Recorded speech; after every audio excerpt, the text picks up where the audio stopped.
இன்ஷா அல்லாஹ் நியத்து வையுங்கள். இன்றைய ஹுதுபா பிரசங்கத்திலே சுருக்கமான நேரத்திலே இந்த 5 அமல்களையும் சுருக்கமாக படிப்போம்.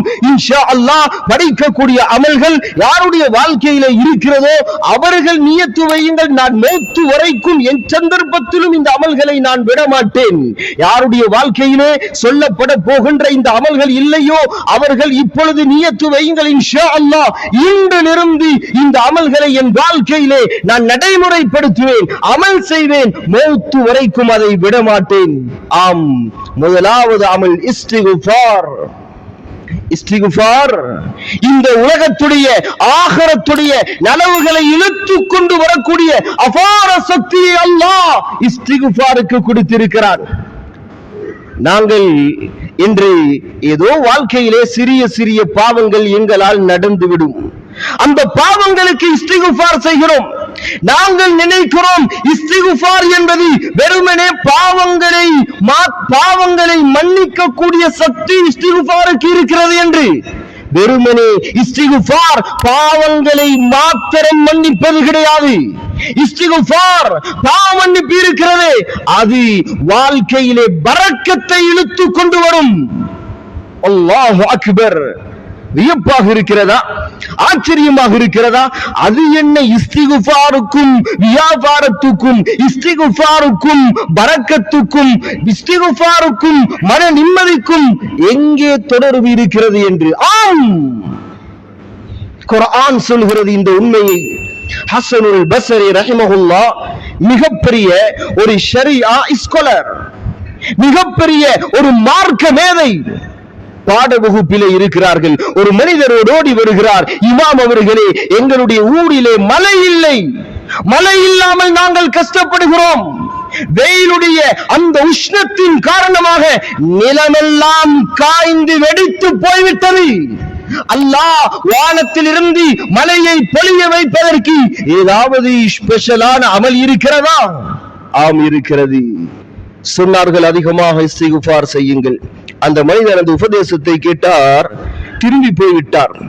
சில நாட்கள் கழித்து இன்னொரு மனிதர் ஓடி வருகிறார். இமாம் அவர்களே, நான் விவசாயம் செய்கிறேன், என்னுடைய விவசாய தோட்டத்திலே பரக்கத்தில்லை, எவ்வளவுதான் மருந்துகளை பாவித்தாலும் அந்த பயிர்கள் எல்லாம் செத்து போய்விடுகிறது. நான் நடக்கூடிய அந்த பயிர்கள் எல்லாம் நல்ல முறையிலே முளைத்து அவைகள் எனக்கு பிரயோஜனம் தர வேண்டுமே, நல்ல அறுவடை செய்ய வேண்டுமே, அதனால் என் விவசாய பூமியிலே பரக்கத்து கிடைப்பதற்கு, பயிர்கள் எல்லாம் நல்ல முறையிலே வளர்வதற்கு ஏதாவது ஸ்பெஷலான அமல் இருக்கிறதா? ஆம், இருக்கிறது. சொல்லித்தாருங்களேன். சொன்னார்கள், அதிகமாக இஸ்திக்ஃபார் செய்யுங்கள். அந்த மனிதர் அந்த உபதேசத்தை கேட்டார், திரும்பி போய்விட்டார். சில நாட்கள் கழித்து இன்னொரு மனிதர் ஓடி வருகிறார். இமாம் அவர்களே, நான் திருமணம் முடித்து பல ஆண்டுகளாகிவிட்டது, இன்னுமே குழந்தை பாக்கியம் இல்லையே, குழந்தை பாக்கியம் இல்லாமல் நான் வாழ்ந்து கொண்டிருக்கிறேனே, அல்லாஹ் எனக்கு சாலிகான குழந்தைகளை தர வேண்டுமே, நல்ல வாரிசுகளை தர வேண்டுமே, அதற்கு ஏதாவது ஸ்பெஷலான அமல் இருக்கிறதா? ஆம், இருக்கிறது. அதிகமாக இஸ்திக்ஃபார் செய்யுங்கள். அந்த மனிதர் அந்த உபதேசத்தை கேட்டார், திரும்பி போய்விட்டார். சில நாட்கள் கழித்து இன்னொரு மனிதர் ஓடி வருகிறார். உள்ளத்திலே ஒரு கவலையோடு, ஒரு சுமையோடு ஓடி வருகிறார். நான் நினைக்கிறேன், இந்த கவலை, இந்த சுமை இந்த இடத்திலே உட்கார்ந்து இருக்கக்கூடிய பலர்களுடைய உள்ளத்திலே இருக்கும். என்ன தெரியுமா? இமாம் அவர்களே, நான் வியாபாரம் செய்கிறேன், கை வைத்த தொழிலெல்லாம் தரித்திரியமாக மாறி போகிறது, நஷ்டாகி போகிறேன், எந்த வியாபாரத்திலே கை வைத்தாலும் நான் கடனாளியாகத்தான் நான் திரும்புகிறேன். நான் கை வைத்த தொழிலெல்லாம் பரக்கத்துள்ள தொழிலாக மாறுவதற்கு, குறுகிய காலத்திலே நான் கோடீஸ்வரனாக மாறுவதற்கு ஸ்பெஷலான அமல் இருக்கிறதா? ஆம், இருக்கிறது. சொல்லித்தாருங்களேன் இமாம் அவர்களே, இஸ்திக்ஃபார் செய்யுங்களேன் என்று சொல்ல அந்த மனிதரோ அந்த உபதேசத்தை கேட்டு சென்று விட்டார். இவைகளை எல்லாம் அவர்களுடைய பாட வகுப்பிலே அமர்ந்திருந்த ஒரு சிரேஷ்ட மாணவர் கண்காணித்துக் கொண்டிருந்தார்.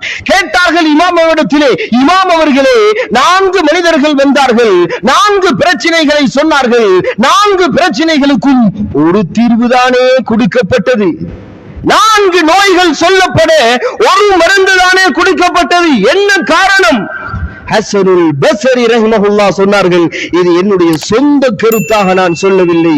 ஹஜ்ரத் நூஹ் அலைஹிஸ்ஸலாம் அவருடைய காலத்திலும் அந்த காலத்திலே வாழ்ந்த மக்கள் இப்படியான பிரச்சனைகளை எடுத்துக்கொண்டு நூஹ் அலைஹிஸ்ஸலாம் அவர்களிடத்திலே வந்து அவர்களிடத்திலே அதற்கு பரிகாரம் கேட்டார்கள்.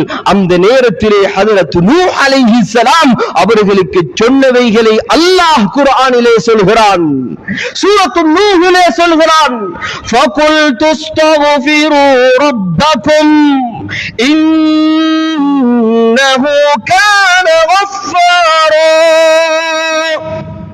يرسل السماء عليكم مدرارا ويمددكم بأموال وبنين ويجعل لكم جنات ويجعل لكم أنهارا.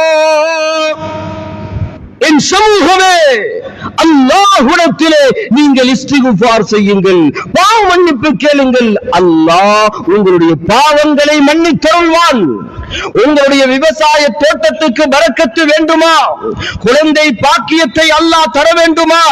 நீங்கள் கை வைத்த தொழிலெல்லாம் பரக்கத்துள்ளதாக மாற வேண்டுமா? அதிகமாக இஸ்திக்ஃபார் செய்யுங்கள் என்று ஹஜ்ரத் நூஹ் அலைஹிஸ்ஸலாம் அவருடைய சமூகத்துக்கு சொன்னவைகளை தான் நான் சொல்லி அனுப்பினேன் என்று சொன்னார்கள். ஆம் கண்ணியத்துக்குரியவர்களே, எனவே ரமலானை முன்னோக்கி இருக்கிறோம். பாவங்கள் மன்னிக்கப்படுகின்ற காலம், அதிகமாக இஸ்திக்ஃபார் செய்ய வேண்டிய காலம். இன்றிலிருந்தே நாங்கள் தயாராகுவோம், அதிகமாக இஸ்திக்ஃபார் செய்வோம். காலையிலே மாலையிலே அந்த இஸ்திக்ஃபார் செய்யக்கூடிய வழக்கத்தை ஏற்படுத்திக் கொள்வோம். அல்லாஹ் அந்த பரக்கத்தை காலடியிலே கொண்டு வந்து போடுவான். அடுத்து வியாபாரத்திலே பரக்கத்தை அடைந்து கொள்வதற்கு செய்ய வேண்டிய இரண்டாவது அமல்